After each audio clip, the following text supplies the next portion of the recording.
अच्छा, रेवंत रेड्डी और MK Stalin उनकी यात्रा में शामिल हो रहे हैं और रेवंत रेड्डी ने कहा था कि तेलंगाना का डीएनए जो है वो बेहतर है। अब ला रहे राहुल जी, वो कह रहे हैं कि मतलब आप लोगों ने गलत प्रचार उनके खिलाफ किया है, इसलिए वो ला रहे हैं। स्टालिन साहब भी चढ़ रहे हैं जिन्होंने सनातन पर बोला था और रेड्डी साहब भी उनकी यात्रा में शामिल हैं। स्टालिन साहब के उनके पार्टी के सदस्यों का सनातन को लेकर मतलब बीमारी तक से इन लोगों ने तुलना कर दी थी। इतनी नफरत है इन लोगों को हम लोगों के धर्म से, सनातनियों से, उनकी सोच से, उनके विचारों से इतनी नफरत है कि उसकी बीमारी तक से इन लोगों ने तुलना कर दी थी।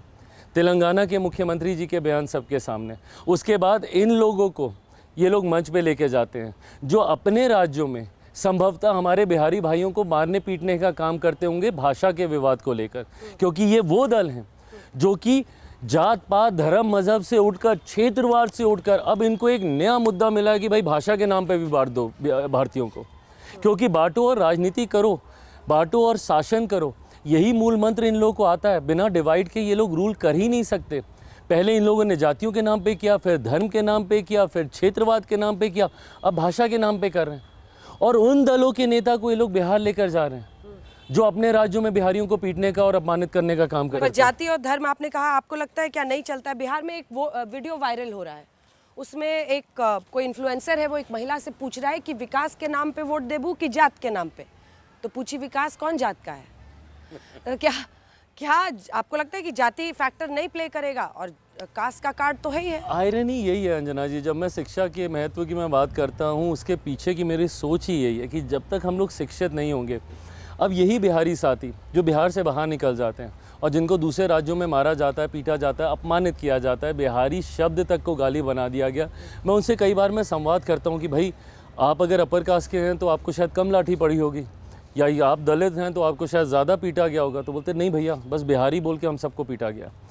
जब दूसरे आप में भेदभाव नहीं करते तो हम लोग अपने राज्यों में क्यों भेदभाव कर रहे हैं?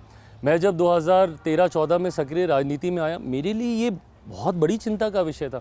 दिल्ली जैसे शहर में मैं पला बढ़ा हूँ, मुझे जातियाँ नहीं उतनी समझ में आती थी और मैं जब बिहार जाता था मुझसे लोग सिर्फ यही अपना परिचय कराते थे कि मैं भूमियार हूँ, मैं राजपूत हूँ, मैं ब्राह्मण हूँ, मैं पिछड़ा हूँ, मैं अति पिछड़ा हूँ, मैं दलित हूँ, मैं महादलित हूँ, मैं मुसलमान हूँ, और मुसलमान में भी फर्दर बाइफर्केशंस आ जाते थे।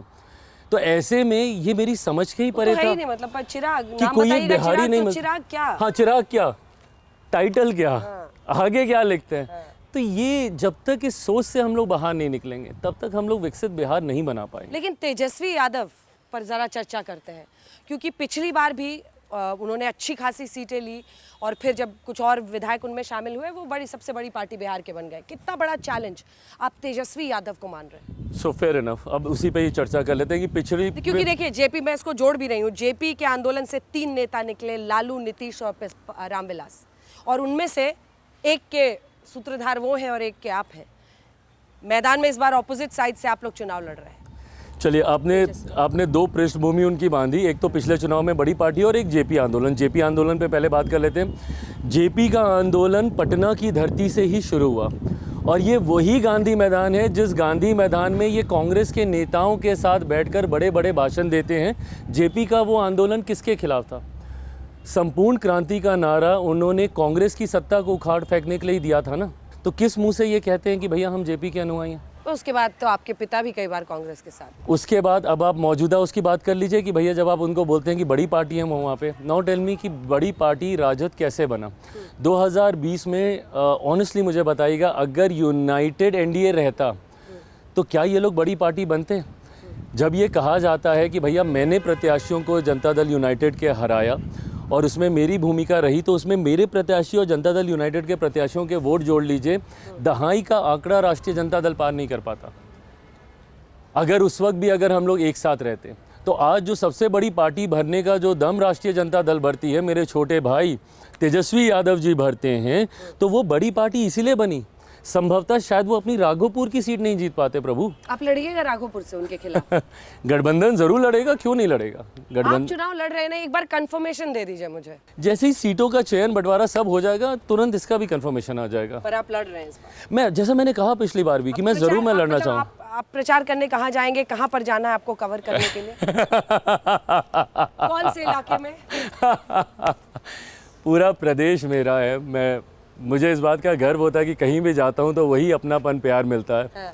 तो ये विश्वास मैं रखूँगा कि जब पूरा बिहार मेरा परिवार है तो कहीं भी जाऊँगा तो प्यार मिलेगा। है ना, चुनाव तो लड़ रहे हैं, इस बात का कंफर्मेशन वो कर रहे हैं चिराग जी। मैं ज़रूर लड़ना चाहता हूँ, ये मैंने हर बार बोला है।